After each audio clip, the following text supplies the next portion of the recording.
Alors, il est exceptionnel par sa taille, en effet. Taille qui ne l'empêche pas d'être extrêmement beau aussi, très esthétique. Donc, c'est ces deux facteurs-là réunis qui font que c'est un objet absolument unique.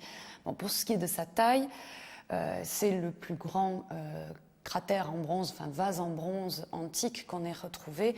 Les autres qu'on connaisse sont à peu près de soixantaine de centimètres. Là, on est à 1,64 m de hauteur, donc c'est vraiment quelque chose de tout à fait incroyable. Et on sait d'où il provient, donc ça aussi c'est assez exceptionnel parce que voilà, on se questionne sur son parcours, son origine, son utilité.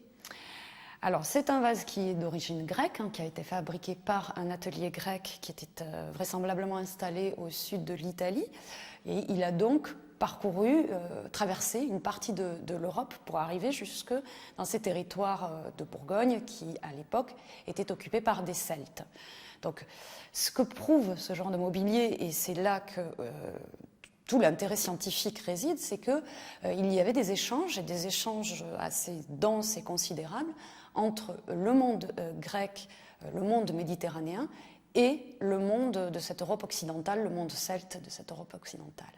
Alors on a trouvé de nombreux objets, alors celui-là c'est quand même le plus beau on va dire, mais on a trouvé beaucoup d'autres objets dans cette tombe, vous pouvez nous en parler, qu'est-ce que ça dénote justement, à qui on avait affaire? Alors, déjà, la fonction de ce vase, c'est de servir à mélanger l'eau et le vin au cours de la cérémonie du banquet grec. Vraisemblablement, les Celtes ont quand même adopté ils ont un grand goût pour le vin, donc ils ont adopté cette pratique du banquet.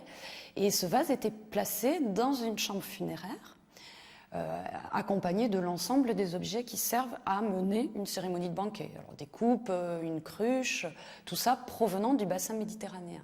C'est une tombe qui était féminine. C'est sa grande particularité également, parce que ça veut dire que les femmes à cette époque-là pouvaient atteindre de très très hauts statuts social. Cette femme, qu'on nomme la princesse de Vix, était allongée sur un char d'apparat couverte d'une parure absolument exceptionnelle, dont un collier en or qui est parmi les plus beaux de cette période. Donc ça dénote quand même une occupation assez exceptionnelle voilà, de la région. Un village, possiblement, en tout cas une occupation voilà, intéressante.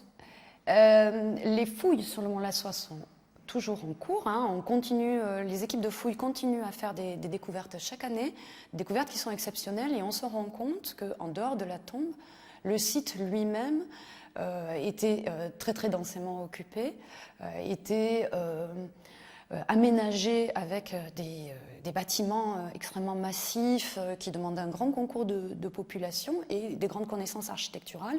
On a des fortifications gigantesques, on a des palais installés au sommet du mont Lassois, on a un aménagement de la Seine tout à fait considérable. Enfin, ça veut dire que là, la population était capable de mettre en œuvre des grands chantiers collectifs, le tout sous la houlette d'une aristocratie très certainement extrêmement puissante. Et cette princesse, est-ce qu'on sait finalement à l'heure actuelle, après plus de 60 ans de recherche, qui elle était? Alors c'est la grande question, qui était la Dame de Vix. C'est difficile de répondre à cette question dans la mesure où les populations celtes sont des populations sans écriture, donc ils ne nous ont pas transmis de témoignages du tout. Les seules informations qu'on puisse tirer, c'est par le biais des analyses chimiques, scientifiques, archéologiques. Et donc là, en l'occurrence pour la Dame de Vix, sur les ossements de cette dame elle-même, on a fait des analyses ADN et isotopiques qui permettent de penser qu'elle n'était pas originaire de la Bourgogne actuelle et qu'elle viendrait plutôt d'un milieu montagnard. Donc elle arrive à l'âge adulte sur ce territoire pour prendre la place la plus honorifique de cette société. Alors après, tous les scénarios sont imaginables.